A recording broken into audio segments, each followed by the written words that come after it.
That's okay, in being all Zoom.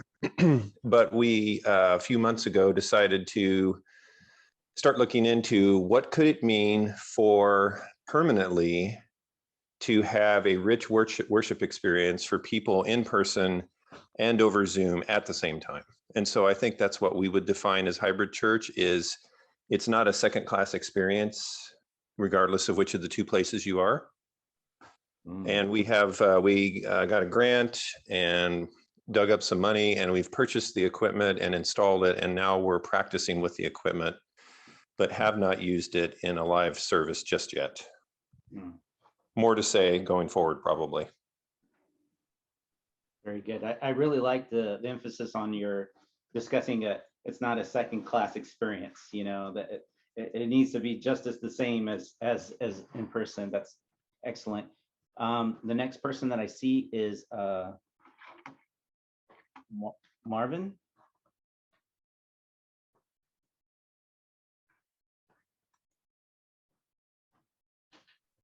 Well, I've been retired as a pastor for 21 years, and the thing about the changes with hybrid and COVID has been, as a retired person, I worshiped in several different churches in the Puget Sound area because I didn't worship at the church that I'd served for so long.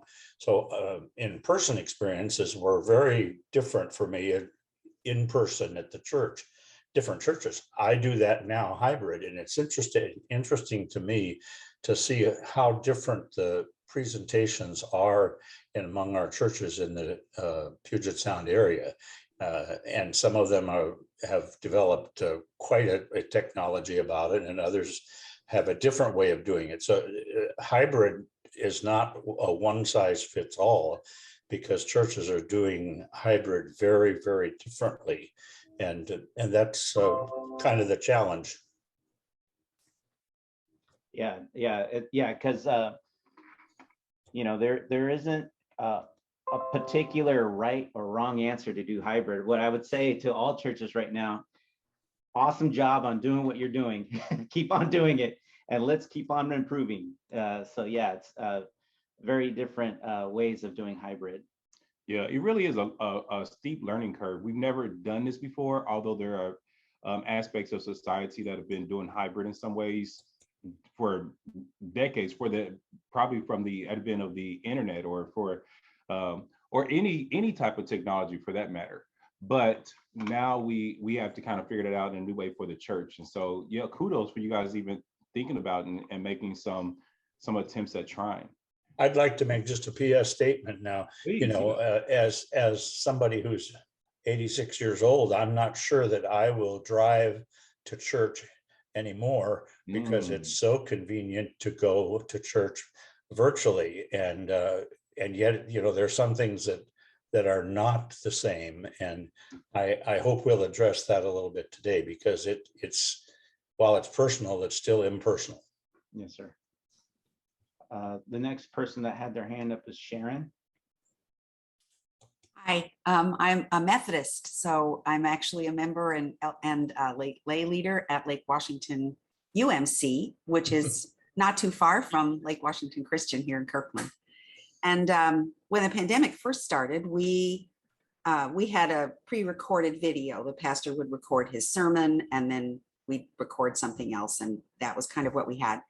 We didn't like that very much, so then we tried doing Zoom a little bit, but we also didn't like that very much, because our equipment was just not very good for recording, and people were talking over one another, and we just didn't know how to manage that. So we decided, I think perhaps way too quickly, that we wanted to do a live streamed service.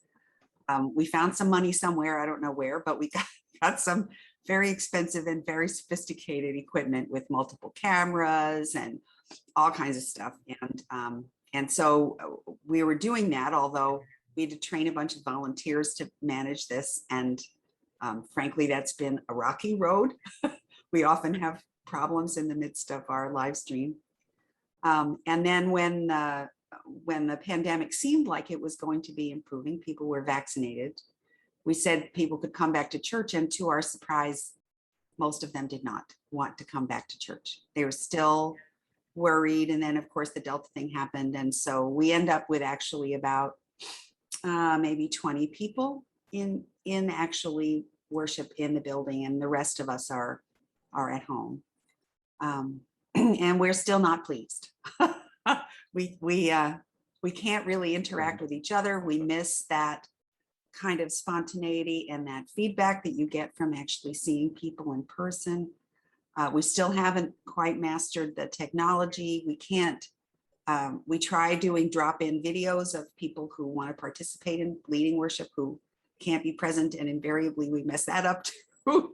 So it's just been lots of different attempts, none of which we're completely satisfied with. So I'm anxious to hear others' experiences and maybe some ideas and recommendations. And thank you for welcoming a Methodist to your program. The table's open for everyone. That's right. I saw Sarah's hand up. Did you have something to say? I mean, other people put their hand up. I was just volunteering. So, okay. but I'm happy to share. I was volunteering because there were no volunteers at first. I think hybrid church is all about like flexibility, it's access, it's relational. Like, and those should kind of be your key components. And I could go on and on about how relational online experiences can be. But I think, you know, Marvin pointed out that like, hey, I can stay at home and I don't have to drive. Like, how accessible is that? That's wonderful. And then what it isn't is, I think the biggest thing we have to get out of our heads, especially like I just started serving a new congregation, so I haven't been on their full journey with them. But I think what we have to get out of our heads is it has to be just like that person. Like, they do it well, we need to be like that, or we need this, or we need to do that. And I think we have to learn to live into what our gifts and talents are, what are our abilities, and what works for the congregations. Like, you find 10 different churches in a city because 10 different people have different worship needs. Hybrid church is the same thing. You know, people need different things from their online worship experience and their in-person worship experience. And so how do we still remain, like, I guess, authentic in what we are able to do? So I think that's something, when it goes like what it isn't, is it doesn't have to be like everybody else. Yeah, thank you so much. We're glad that you chose to speak up. I'm going to give, without them going into their hacks or their notes, Jose or Rebecca, do you guys have any quick thoughts about that, what you've heard, or some level setting idea of what hybrid is? I'd like to hear what Rebecca has to say on this. Thank you. So I think you all have identified both the challenges and the gifts of doing hybrid ministry. The gifts of hybrid ministry is it expands the table and expands the welcome and allows the church to reach into places that it had not before. The challenges are, we've now had a year and a half of what I call consumer worship. And so I think we are in a place where we're going to have a serious conversation about the theology of worship and what that means now in a very changed post-pandemic. Well, we're not quite post-pandemic yet, but we are certainly a changed church and world. And I think I think it also gives us opportunities to grow in our witness, opportunities to grow in our ability to communicate the gospel in a variety of ways, in a variety of settings. But it's going to be a steep learning curve. And the good news is, as I look around this screen, many of us are of a certain vintage where technology is not our native tongue. But we all know folks who do have that as their native language, and we can become multilingual. So I'm hoping that the church can and will embrace these new opportunities. And Teresa, be sure and reach out to me, because before I taught full-time academics, my specialty in ministry was children and their families and child advocacy. So I am happy to continue that conversation in another space. So those are my initial thoughts without getting to the hacks that I will give you that hopefully will make hybrid ministry a little easier. All right. Thank you so much, Rebecca. Rebecca's mentioning this idea of hacks. And so several months ago, the three of us and another colleague of ours got to do a webinar that deals with hybrid. And so in a few moments, I'll put the link to that in the chat for you all to go back and take a look at that. And I'm sure the region will also make this time accessible. There's a few points I want to make in response to those things that are said. All of you really seem to kind of have an understanding. I think the first thing to understand is that none of us quite know what we're doing. We're just all trying to figure it out, and so that's okay. The benefit of being covenantal is that we can do that together. We can do this journey together and try to figure that out. So if you're not in conversation with fellow congregations about how to do things, how are you guys doing over there? What are you doing? What can we do together? Then you're missing maybe an opportunity to figure out some ways that are not at the forethought of your conversion into this new way of doing ministry. There's a biological, sociological term called homeostasis. Homeostasis, I'm going to read the definition. Says it's the tendency towards a relatively stable equilibrium between independent elements, especially maintaining the psychological process.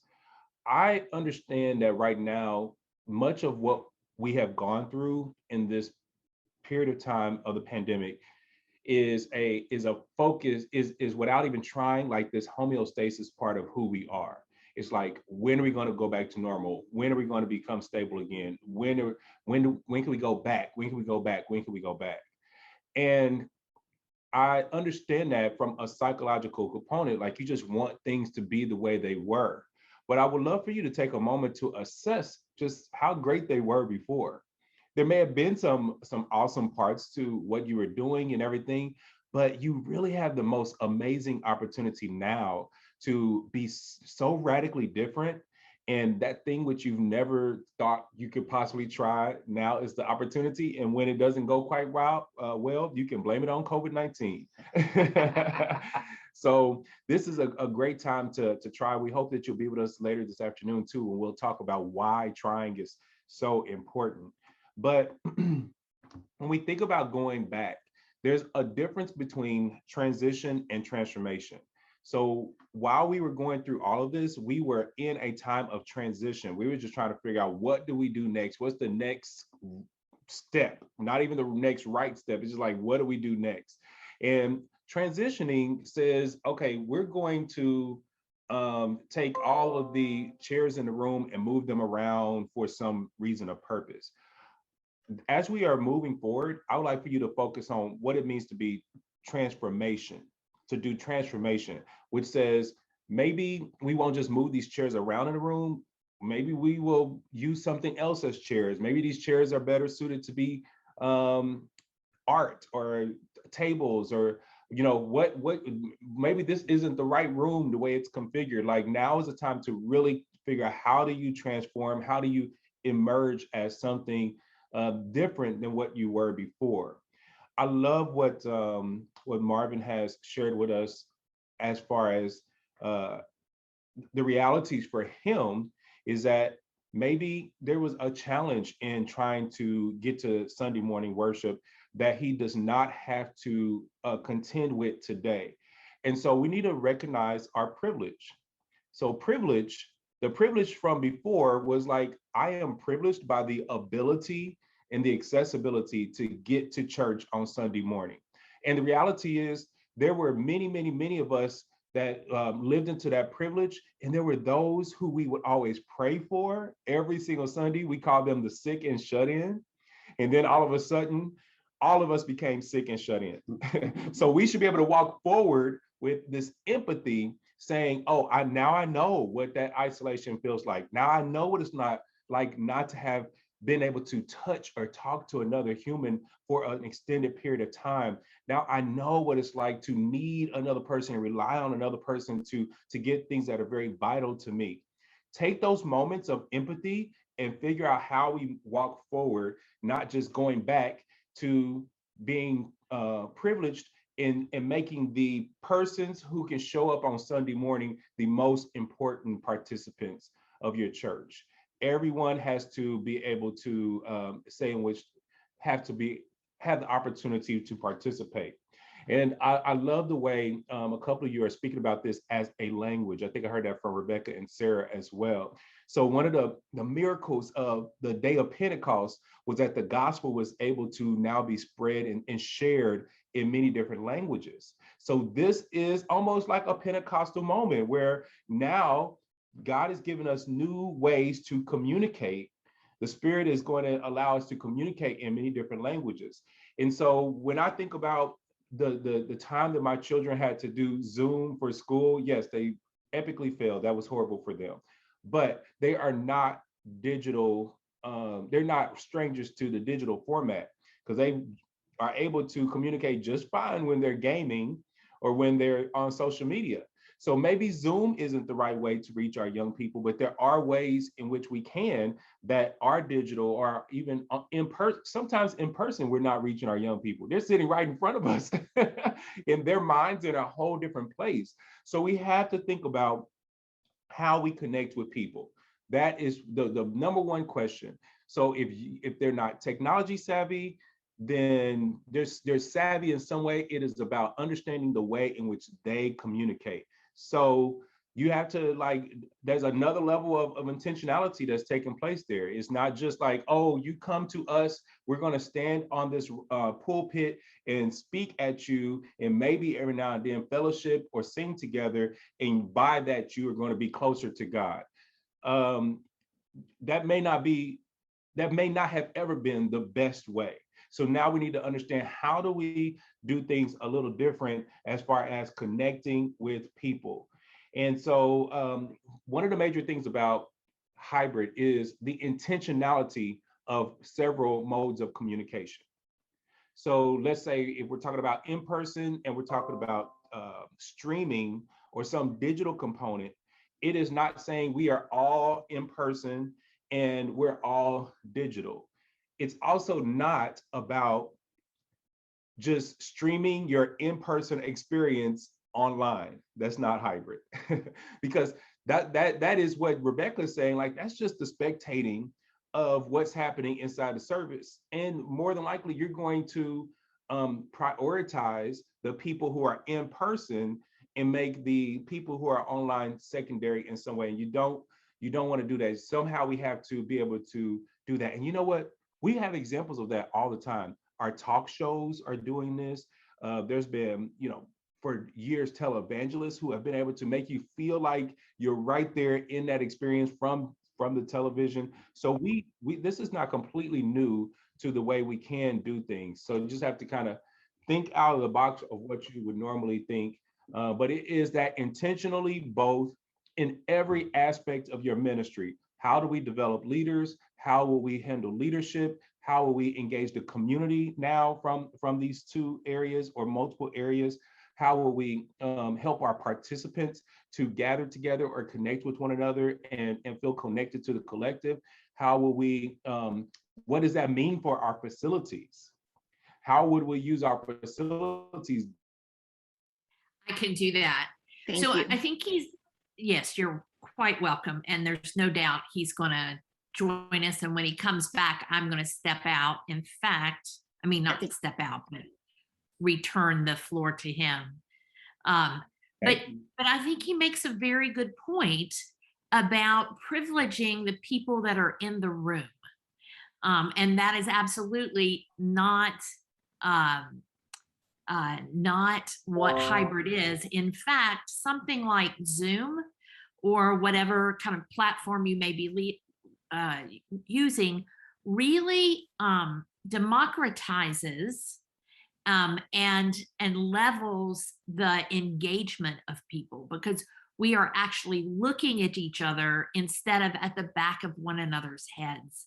So learning how to use those things in ways that really boost and expand the ability to be connectional and to be engaged and to really look and see people. So Terrell, I'll turn it back to you. I was basically just filling in until the expert came back. Thank you so much. And I'm far from an expert. We all. I fear that, And yeah, I think he has unstable internet. So, probably. yeah. novice in this area. Forgive us, we are.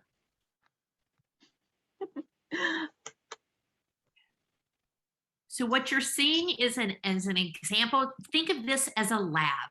This is a teaching lab, and these things happen. And so how do we have backup plans? How do we have co-hosts? How do we have partners in this conversation? So when these inevitable glitches happen, we are continuing with the conversation. All right, Terrell, you're All right. back here. Thank you, thank you, Rebecca. We're in where are we? In Fresno, California, getting ready to teach another congregation. So we are not in the most stable place for internet as far as our hotel. So, but we're trying to also demonstrate hybrid. So we, he and I are in the room together, and then you all are there. And absolutely, like Rebecca just said, these things will happen when you are trying to. How many of us have had disruptions within our in-person service before? That's right. You had to figure out how to keep going. So having a disconnected moment with the internet, I think a lot more of us are getting used to that. Having someone talking and saying something so profound and the whole thing was missed because they're on mute, that is something we're getting more used to. But these are churches about the people. And as long as there's going to be people involved in all of this, there's going to be opportunities for spontaneous growth. So we just have to keep that in mind. I just want to say a couple more things, then I'm going to turn it over to Jose to go forward with his section. Again, Sarah, thank you so much for using this word, access. It's about the accessibility. And so I think, like I was saying, the gift of Pentecost was that now the gospel was accessible in many, many different languages, in many new regions and walks of the earth as a result of it. So ask yourself, what people group are you missing? Or what people group are you not able to connect with, or were you unable to connect with before, that now you have a greater opportunity to engage in whatever way that it is? And so for me, this is all about communication. It is all of our different communication styles. For some of you, you may never want to get on Zoom. It may mean that we have to actually record it, put it on a cassette, if we can find a way to do that, and take it to someone if that's what's most necessary. Lately, when I've been preaching, I've had some phones sitting on the pulpit with me because there are people who are sitting at home listening to it through the phone. So it's not just about the people who are in that audience, but I have to consider the way in which I'm connecting with these who are on the phone. So it's about the communication. So when you're communicating, you want to do that in a relevant way. What makes sense to that person, to those persons? You want to do that in a relational way. So how do you be relational? Right there on that may mean that you're not just giving this production that we call church, but you're finding time for conversation. You're getting more in depth into exactly what it is that's happening there. And then it's also about being contextual and customizable. So we really think about the communication in that way. I want us to step away, and I see you, Teresa, I'm going to acknowledge you here in a minute. I want us to step away from the idea that, oh my God, we have to. Oh.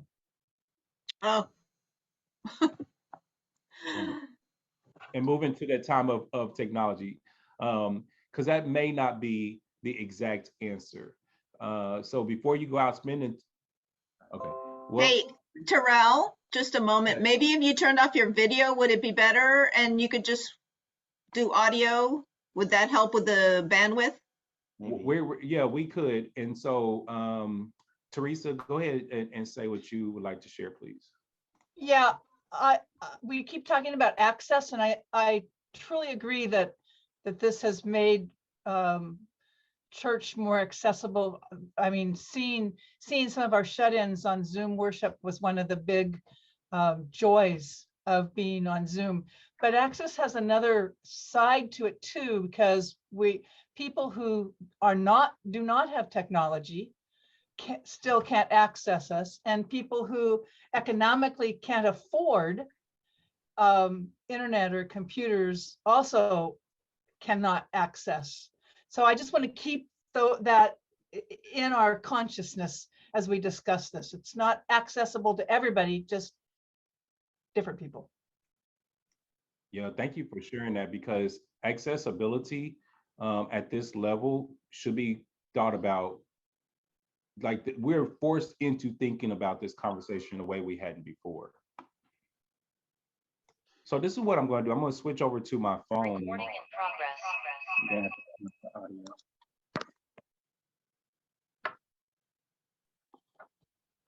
And yeah. But are you okay? So access. So we can't see everybody quite the same way we could before. So Miriam, I'm sorry, we'll rely on you a little more. I'm going to say this one last piece and then turn over to Jose.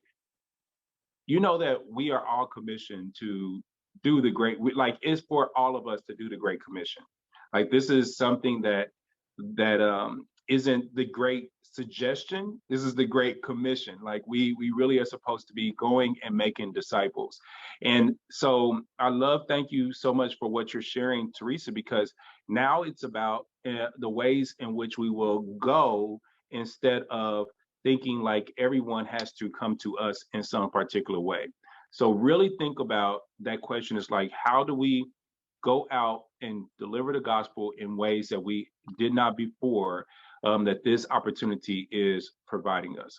All right, I'm going to turn it over to Jose. Okay. Well, so one of the key things I think you guys are putting out, or raising up at least, is this idea of language. So here's a word that I want you to kind of like put into your vocabulary and start utilizing it. And this might help describe and define issues such as accessibility and things of that nature. It's digital diversity. Digital diversity. So thinking in ways of like, how can you be in your digital space? Also helps you think about how different ways that you can start accessing to different people, utilizing different platforms. So, you know, we were talking about children sort of thing, you know, the kids, my teenage son interacts online differently on what I do, you know, so I'm like the Facebook, Instagram sort of kind of person, and he's more of the TikTok, Snapchat kind of a crowd, you know, and then yeah, there's different communities such as gamers that utilize different platforms themselves to engage, and you know, and we're having more access to sophisticated technology for cheaper. So the Oculus, which is a virtual reality platform that you can utilize, that a lot of people go on to create communities. You can buy something like that for like $200 and some odd for the basic, and get online and go to these different platforms that have communities already inside them, you know, so it gets kind of really diverse, and again, the demographics is going to have to change on that. So like, how do we get our demographic information to see who we are really trying to reach out to? You know, there's a big difference between the 80-something-year-old individual that is getting online, that's learning the technology and things of that nature, to the 40-year-old that is getting on there, and the way that they interact with people online versus, again, the teenagers and things of that nature, and the kids. So digital diversity.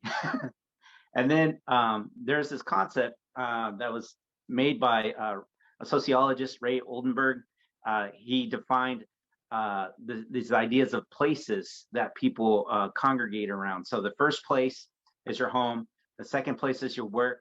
The third place is the social place and space that people go to. So things of recreation, things of like going out to eat, and spending time at the cafe, wherever they will go and congregate to find places to meet. Well, we should also put into the fourth place, which is the virtual space and virtual place. So having that concept in your mind, like kind of like delineate it, helps you think and plan a strategy to engage that.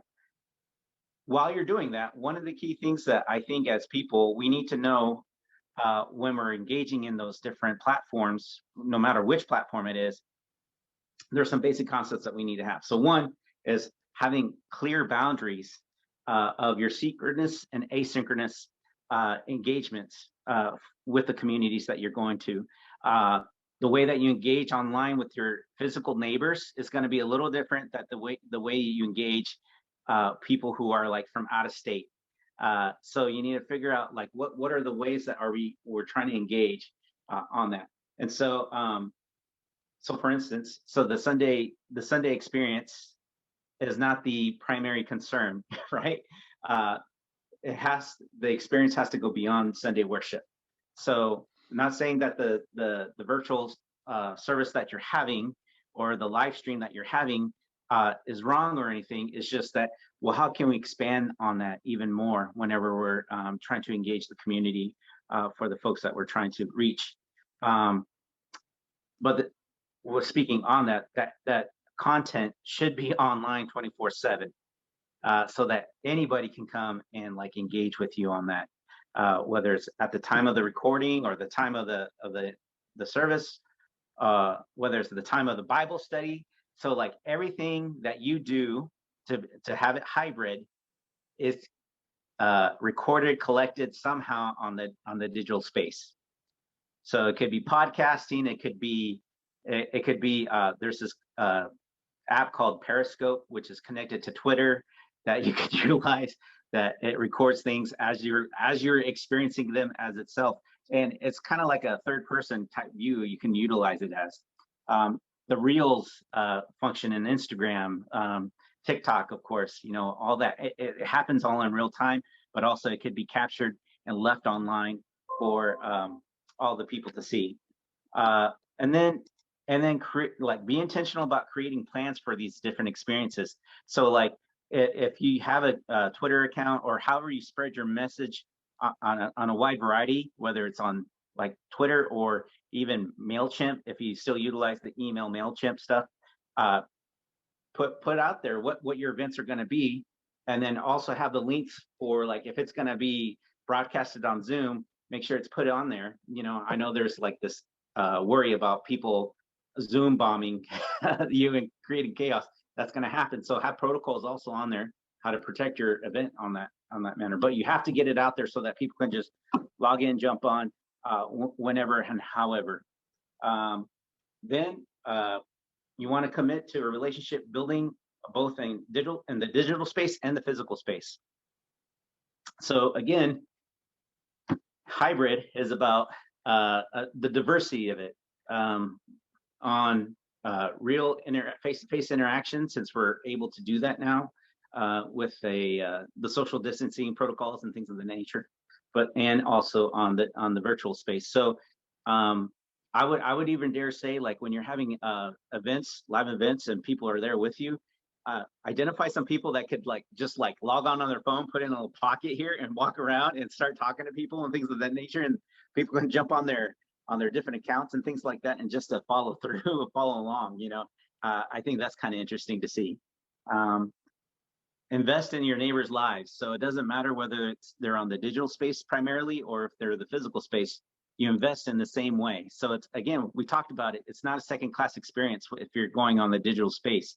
It should be a primary space. So like engaging with them outside of those events through the platforms that they engage in. So like, there's all these DMs functions on many different platforms. There's even like face-to-face calls that you can utilize on that. So like if something like what's that dating website? eHarmony. eHarmony, yeah. eHarmony can have like I'm married, so I don't know anything about that.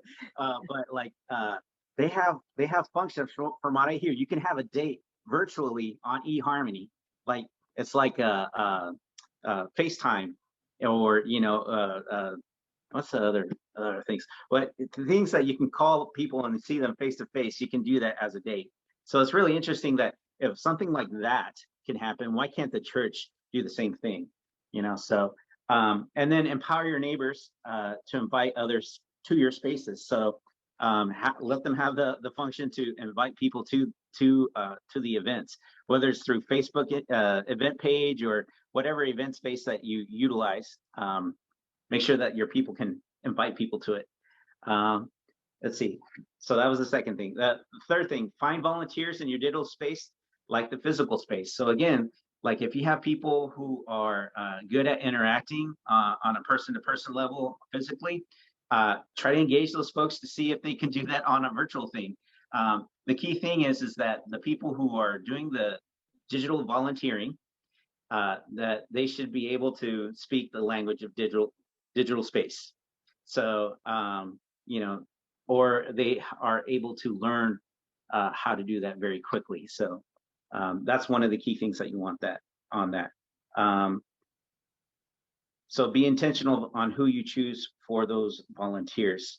And then also, like anything, if you want more volunteers, highlight the volunteers' work. So like give them props whenever it's when it's due.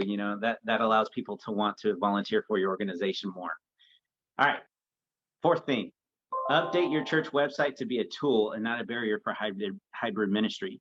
So a lot of times, a lot of web pages I see, I'm guilty of this too. We'll say, we are going to have such and such event. It's going to be broadcasted on Zoom. It's going to be broadcasted on Facebook Live, but they don't provide any kind of links. They don't provide anything to help the individual to either download the app or or any of that jazz. So make sure that you're able to do that and help people through that. So the other thing is to make sure that on your website, digitally speaking, have your church's story, the DNA of your church on there.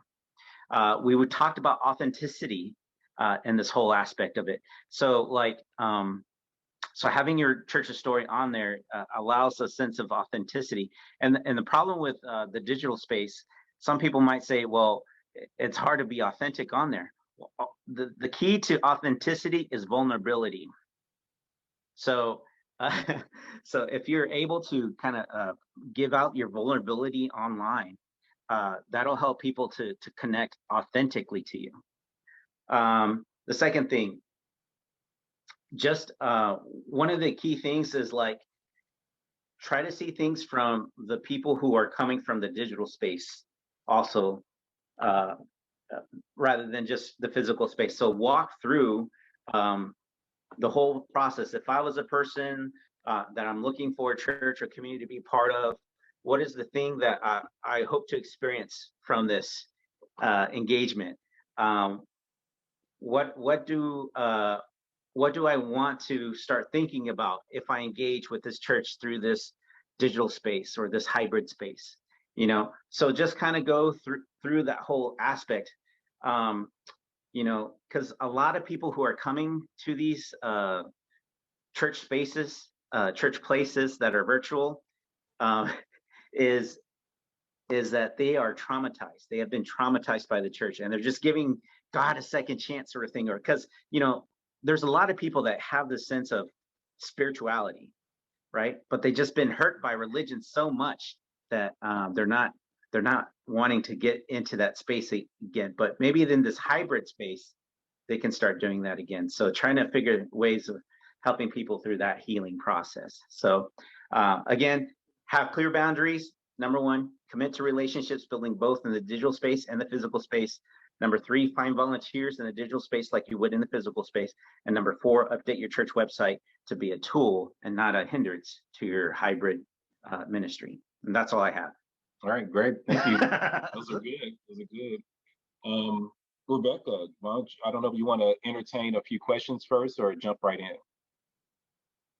If there are any questions, for Jose. I'm happy to do either. Let's see if there are questions for so far, and then we'll move in a the direction of some concrete resources. Sure.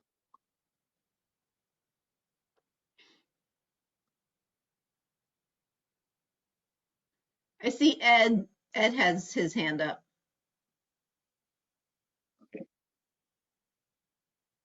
Okay. Yeah. Okay. Yeah. I've got concerns about the online church, and it's not unlike the stuff we've gone through with radio and television before. One is that I've gone through a few Zoom bombings now, and it's awfully hard to practice forgiveness when somebody does that kind of thing. I've stepped back from wanting to kick their teeth in. That's progress. How can we trust the social media these days after what we've heard from Washington, D.C. and Ottawa about how Facebook and its other allies have prioritized profits over the well-being of children and have been used as organizing efforts for extremists? That's enough out of me. Oh, okay. Yeah, so with Zoom, again, developing good protocols like to help prevent those Zoom bombings is one of the key things, like developing steps for, because you can prevent those, but again, you have to put in more security measures, and the way that you communicate that to your community has to be more intentional to prevent those Zoom bombings. The other aspect is utilizing something that finding different platforms that have a Zoom-like interface to it, but there's not as much interaction to it. So like a lot of people just Facebook Lives their services and Bible studies and things of that nature, but the interaction's a little bit more limited. You have to have somebody on the Facebook live stream at the same time if people are typing stuff into the chat sort of thing to do that. So there's alternative ways to approach that kind of simultaneous synchronous live feed. And then the other thing is, and I think Rebecca's going to get to it, there's different platforms to do different things. So if you don't have a trust for certain platforms such as Facebook or things of that nature, there are alternative platforms to that that you can utilize. And it's a matter of research of figuring out, looking into the company policies and things of that nature whenever you're signing up for that. So just know what you're signing up for and things of that nature, because they have to legally disclose all that. It's all in fine print. So sometimes it takes a long time for you to read through that. But that's my suggestion on that aspect of it. I hope that answers your question. I'll take that little nod as a yes. Again, this is really a focus on figuring out the ways in which your participants communicate. So we don't want to, we're not being paid by Facebook or by Zoom to endorse either of those products. But what we do want you to hear is that whatever way to communicate in addition to and alongside of the in-person experience, you want to begin to incorporate those methods, because there are some, as I think it was Teresa just pointed out, that do not have the accessibility or the privilege of the internet, of phones, all sorts of different things. So Zoom is not the answer. Facebook is not the answer. They are both options. And you want to get into a place as you are developing hybrid and as understanding what options are there out there to make sure as many people that we feel called to are able to hear the gospel and experience the gospel and the friendship with Jesus. Thank you for what you shared there, Ed. All right. Can I pop in? I just want to, I appreciate Ed's comment because, well, every day we deal with things that, you know, are double-edged swords, right? And Facebook, Instagram, all the social media can be that. It can be tools for harm, but they can also be tools for good. So, Right. I mean, as citizens of the world, we deal with these things and ethical questions all the time. So it would be something that probably your congregation, your leadership can have a conversation around and say, well, what's the best tool for us? What do we support, et cetera. So just like money, which is, you know, the love of money is the root of all evil. Well, money can be used for good too. So I think those theological and ethical questions are valid. Definitely part of the conversation on digital platforms, and just part of who we are as church, having these conversations. So I appreciate that thought. It's, you know, it's a deeper level sometimes than we go when we talk about digital space, but a valid conversation. So thank you. And I see Rob has a hand up. Yeah, hi. I'm also with the Lake Washington Christian Church in Kirkland. We had a conversation about this when we sort of took the step of going from having a password protected Zoom link that was put on I think it was put in the church newsletter, to making our worship services basically open. All you have to do is show up. And part of how we addressed successfully so far, I think, about the question of undesirable activity, shall we say, we empowered we upgraded, I think, our subscription to where the co-hosts have the ability. Basically, we have a waiting room, and so the co-hosts have the ability to monitor, which is part of the job. It does require a team, and of course, the more complex you get, the larger the team you have to have, or the more duties there are. But basically, our co-hosts have the ability to get somebody who's causing problems out. And I don't know if that completely solves the whole Zoom bombing issue or not, but we reached a comfort level there where it was, you know, it was an upgrade in vulnerability, but I think it was also an upgrade in accessibility.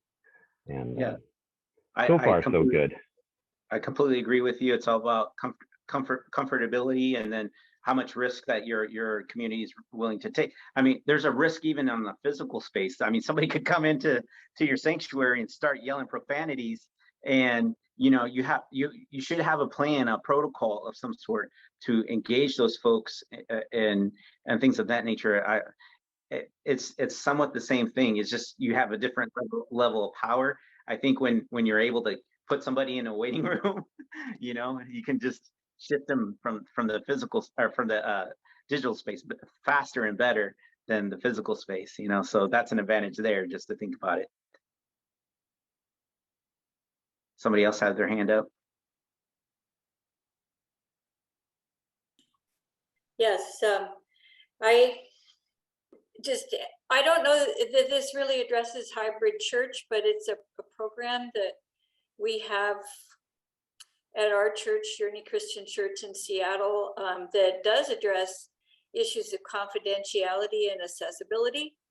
And that's our Shepherding Elders program, where certain members of the congregation are assigned to an elder, and the elder typically communicates via telephone calls with the members that are assigned to their group, but it could also include visitations for people who are just really shut in, and taking communion to those people that are very much unable to participate in communion.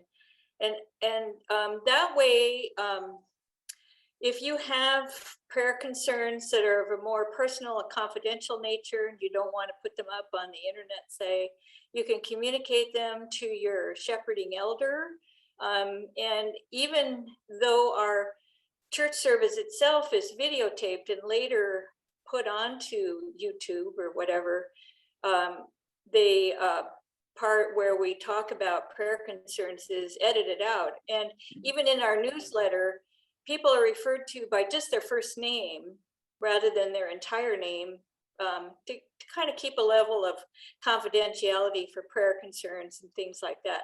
And our newsletter is put on our website. So I think telephone and being respectful of confidentiality issues are all a part of the hybrid church. It's just one more tool. Oh yeah, definitely. That's a definitely good point. And I'm glad, again, this is all about protocols. You know, that is your protocol for your community that you put in. And I think it's a wonderful protocol, by the way, to think about that. And confidentiality is one of the biggest things. You know, if you have a family member that's part of a congregation and they spill all the beans on your medical condition, or you're going through some sort of relational issue, you know, some people might find offense for you even speaking about that, you know, even though the heart of the person is in good intentions, you know. So the road to hell is paved by good intentions, as they say in Shakespeare, you know. So yeah, so thank you for bringing that up. All right, Rebecca, did you just want to share a few tools with us, please? Happy to do that. So I think that you've heard some things, and I'm going to contribute to them. And one of the most important things is to remember that these are tools. These are not saviors. These are not answers. These are not to take the place of people and ingenuity and creativity that we bring to it. But in keeping that is understanding that sometimes you need a socket wrench and sometimes you need needle nose pliers. And so part of what we want to do is give you additional tools for your toolbox. And you can determine what goes into, you know, what you need to use in what particular place. And to always remember when you're doing any kind of social media or any kind of public presentation, some things you will want interaction with, which is when you can get a Zoom bombing or you can get disruptions. Other times you're going to want to record and post on Facebook or on YouTube. So part of it is determining what is the function of what you want to do before you figure the form of what you want to do. So if you want interaction and engagement and conversation, you're not going to post a webinar where it's just the presenter talking. But you may want that at times. So again, remember, form follows function. And so what is it that you want to do? What is your function? What is your purpose? And then go find the tool or the form.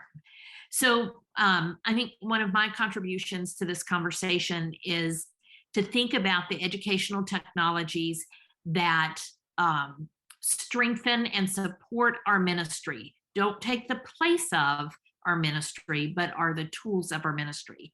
So I'm going to share my screen with you. As was said earlier, we have we've been talking about these church hacks. And so I have 5 hacks for us, and I'm going to give you the code to this so that you have access to this afterwards. So what I've created this in is a platform called Wakelet, Wakelet. It is completely free. I'm always like, when I became an evangelist for this, because when I discovered it in that first summer of the pandemic, and I've only grown more and more in love with it.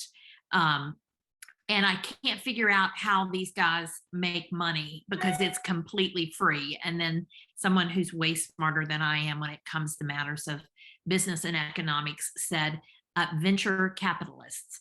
So I've come to understand, okay, there are folks out there who do use their money for good to help the rest of us. So my first hack is hybrid ministry requires new methods of connecting with people. So we have a tendency to want to take what we've always done and then just kind of plop it down into this new hybrid reality. And that is a recipe for less than success. I won't say failure, but you're not living into the fullness of the potential of hybrid ministry if you simply take what you've always done and try to force fit it into this new hybrid model. And so for me, that means knowing some basic technologies. So one of the great things about this Wakelet is you create collections. And I have collections on everything from the civil rights tour that I'm getting ready to host for our seminary. And so all these ideas and places that I want to make sure that my participants, my students, and the alum experience, I can save it to this collection, and I can save it as a PDF, as a picture, as a website, as music, as a video from YouTube, as a self-created flip grid. I can talk it. I also use it for my classes. And so I can put assignments and have folks move through self-paced learning using Wakelets and different collections on that. And one collection I've created and that I'm sharing with you all is 6 basic educational technologies that every teacher needs to know. So in this Wakelet, when you click on it, it's going to take you to the other Wakelet. And in it, you can see what I've done is come through here and, I've added some written narrative. You remember when we used flannel boards and film strips, again, a certain vintage. And we had to make that shift away from overhead projectors to PowerPoints. So I do some talking, and then what I do is go through and I tell you, okay, the first thing I want you to know about is Wakelet. And I tell you what it is and some of the ways that I use it. And then I provide in this Wakelet some links to tutorials. So you can just click on this, you'll immediately go to the tutorial and you can watch on how to use it. Then I look at VoiceThread and I do the same thing. So you can see that I've got on this Wakelet, I have Wakelet, VoiceThread, Flipgrid, Canva, Loom, and Kahoot. All of those have free accounts. Certainly they have additional paid subscriptions, but if what you have is a limited budget for such things as educational technology, then there are free accounts for each of those. The second thing that I want you to think about when you're thinking about hybrid ministry is that we need to intentionally create community, and that the folks who are in the room are present, physically present in a way we're used to, but the folks who are joining on screen are also present. And so there's not this divide. Depending on what tool you're using, what you want to do is make sure that you're bringing together the folks who are in person, which is part of hybrid, and folks who are there and participating digitally. And so again, there are some technologies that help you do that. Slack is like a learning management system, though it's free, and you can invite people to your particular Slacks, and you can have channels in it. You can post assignments, you can have people introduce themselves, you can put all kinds of things in it. The other one is Flipgrid. And in Flipgrid, what you can do is it's a place where you make, you're going to make some, I'm going to pull it here. Like I have my students make introductions, and in their introductions, we do it outside of class so that we can kind of save time. And one of the things that they do, one of the ways I had them introduce themselves is they come to Flipgrid. They don't have to create an account. Hello. This is my personal theological reflection for my community engaged discipleship assignment. I reflected with 3 cohorts. Daniel so you can Coffey, see what Steve she Moore. did there. You can come in and she misrecorded where it was supposed to be. Wait, let me find Sarah Diane's, which is just great. So Sarah Diane introduces herself. Hey y'all, my name is Sarah Diane. I live in Charlotte. I'm not from here. I'm Presbyterian, PCUSA. And my 3 favorite words are melancholy, because I like that it means the same way it sounds. I think there's something beautiful about that. I like the word emphatic, because I have been described as very emphatic, and most of the time I think that's a really good thing. And then I really love the word gumption, because I hope that I always have a lot of it. So can't wait to get to know y'all. So this is this marvelous free Flipgrid, and Flipgrid integrates with Wakelet. It integrates with a variety of different platforms. And so you begin to get people to use their own voices, and it's not flat, just like you're typing or doing a thread of work. So the third thing is connect communities. So remember that one size does not fit all.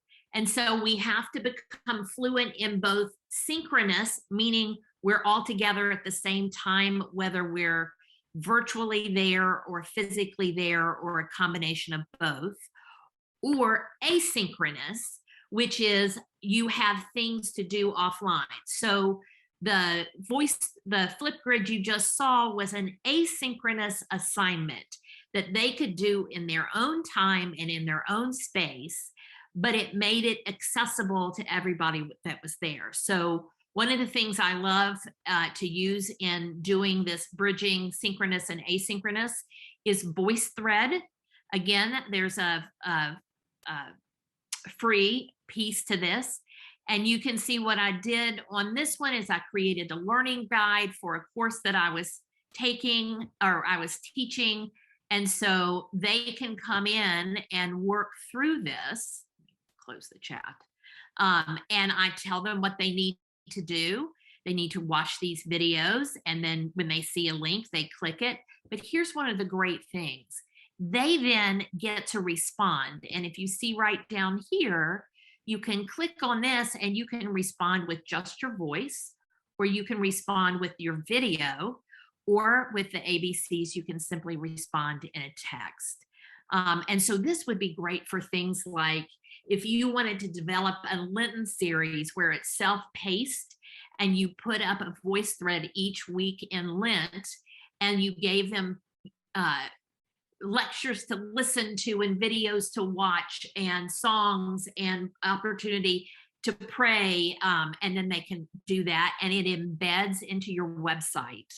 The other one that if you haven't learned about the Meeting Owl Pro, we use it so much this year that we are back in person, but if anybody shows any signs of illness, then they have to Zoom in. And so, and I'm teaching the Bible course where I have students who are Zooming in from Ohio and New York, and I have people who are in person in Charlotte, and we're all one class. And so the Meeting Owl Pro helps us do that. And then if you want to do an Advent calendar, here is a free online Advent calendar where you can open a door every day. It is great. Yes, there's a fee for it, but if you write them and tell them that you're with a church or a nonprofit, they'll give it to you, if not half price, then completely free. It's great. So then my fourth hack is move from consumed to engaged. So yes, we're going to continue to stream worship. So how do you, even in streaming, engage the people who are there? So it's not just I'm sitting back watching a movie that happens to be the worship of God. And so let's integrate opportunities. And I love things like, Enlighten Films is, if you don't know Enlighten Films, you want to get to know this. This is a subscription, but our presbytery did a subscription and gave it access to all of our congregations. But these are films that are done by a professional filmmaker who is, he happens to be Presbyterian, but we're all kissing cousins. But it's theologically sound, and it's lectionary based, and they're like 3 to 5 minutes, and you can integrate that into your sermons and your lesson plans and your teaching. And Scott has just done a marvelous job. And I don't know where my Kahoot went, but Kahoot is a way to do, like, you can do like pop quizzes in the midst of your teaching or your preaching. And then my fifth hack is this: we need to move away from either or, and understand that creativity begins with and needs to be our word, our watchword these days. It's not in person or virtual, it's in person and virtual. And just don't be afraid. I'm going to stop sharing my screen. Well, first I'm going to give you the, here's how I'm going to share this. And I'm going to share the collection, and I'm going to copy the link, and then I'm going to put it in chat so you have access to it. But don't be afraid to tinker. There's no doubt that the great inventions and inventors of this world failed a lot. And just because an idea might, quote, fail, doesn't mean that you are a failure. It doesn't mean your church is failing. It means you and your church are engaged in the process of creation. And I mean, even think about it. In Genesis, when God said, I want to make Adam a helper, God trotted out animals first, and then went, oh, yeah, not quite the helper we had in mind. And then came the second woman, Isha. And so don't be afraid to tinker and to try out new things. So those are my 5 hacks. And I've got 20 people in class in 12 minutes.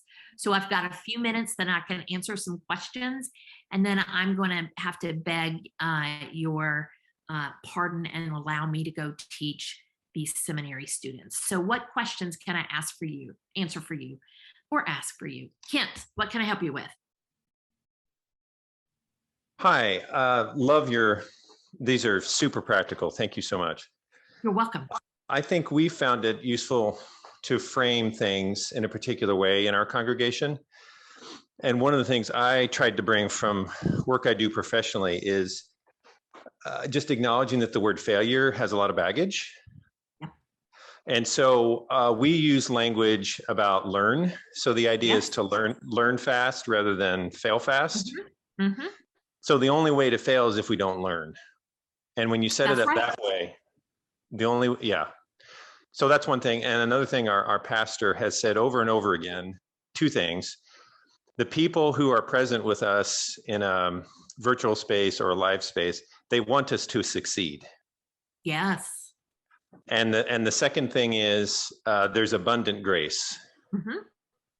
And that's right. We have had some spectacular mishaps, technology failing, just completely refusing to work, and just everything. And we just laugh and move on. And that's really all you can do. That's exactly right. And laughter is such good medicine, and really unites us across whatever platform we happen to be in. And you're right, there's a lot of grace. I check in with my students at the end of each what we're calling dual designation, which is students who are participating physically in present and students who are participating virtually present. And I check in at the end of each teaching session and say, okay, what worked, what didn't work, how can we improve this? Because for some reason I'm the guinea pig this year. So I'm the professor who's trying all of this out, and then will let's just say nurture my colleagues into this new reality, which is a hoot. Other questions?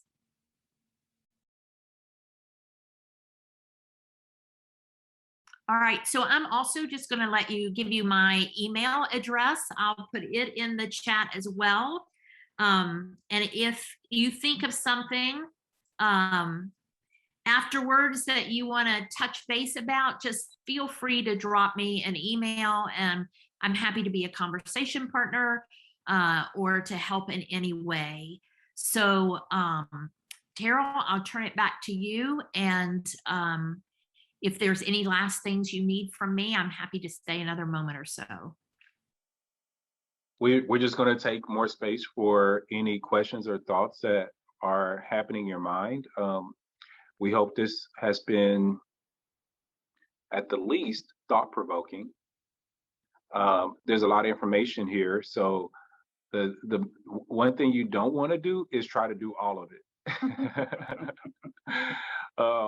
So maybe for you, think about, of all that's been said, you apply one or two principles, and then maybe try one practical attempt at something for the duration of this year. Thank you so much, Rebecca, for your time today. And so make a commitment that you will try something. That is the key to innovation, the key to doing things different and discovering the ways in which you might be different, is a commitment to trying and not necessarily just forced into it. So there's so many things that we are forced into during this season of society, but you don't, you make a choice about what works best for you. So we hope that you have been encouraged to make those choices. Miriam, if we are at a good place with everyone, I would like to encourage you all to take this. We're going to have about a 30-minute break. We're going to come back together at, let's see, what time is it here? At 11. And during that time, we're going to go into a conversation about why try. So it really focuses on ministry innovation and how you can use innovative practices and principles to transform your ministry into being something different. So we hope that you'll join us. If there's someone who you were thinking about this morning as we were having this conversation, man, they should have been this, like they should have heard this. It's not too late to invite them to participate with us later on this morning and get those learnings. Jose, is there anything you want to say in closing? Well, I just want to kind of echo what Kent was saying. I practice Brazilian Jiu-Jitsu, and one of the key professors of my lineage of Brazilian Jiu-Jitsu, his name is Carlson Gracie Sr., and he says, there's no such thing as losing. You're either winning or learning. There's no losing. So that's the thing about hybrid church, as what we're doing. We're not losing. We are winning, or we are learning. So yeah, absolutely. All right, thank you so much. So we will take a break and come back at 11 Pacific time. And this room will stay open, so you're welcome to just pop in and chat if anybody else is on. I will stop recording during that time and begin again at 11 with our next presenter. Is that Wesley? Or yes, Wesley yes. will be, yes, and two other conversation partners. If you want to get a hold of us at New Church Ministry, we're happy to continue that conversation one-on-one with your congregation about what it looks like to move forward in your disciple-making practices, or how to be a more transformative or missional ministry. So we do not only serve new churches, but we also really take time to help all of our churches decide how to be new. And so we'd be more than happy to take a trip up north. We're down in Fresno, California right now. We live in he and I live in Missouri, and so but we're happy to come to California or to the Washington. I need to see Mount Rainier right away. So please invite us to conversation with your congregation. Thank you all so much for your time today. Thank you. Thank you. All right, take a break. We'll come back at 11.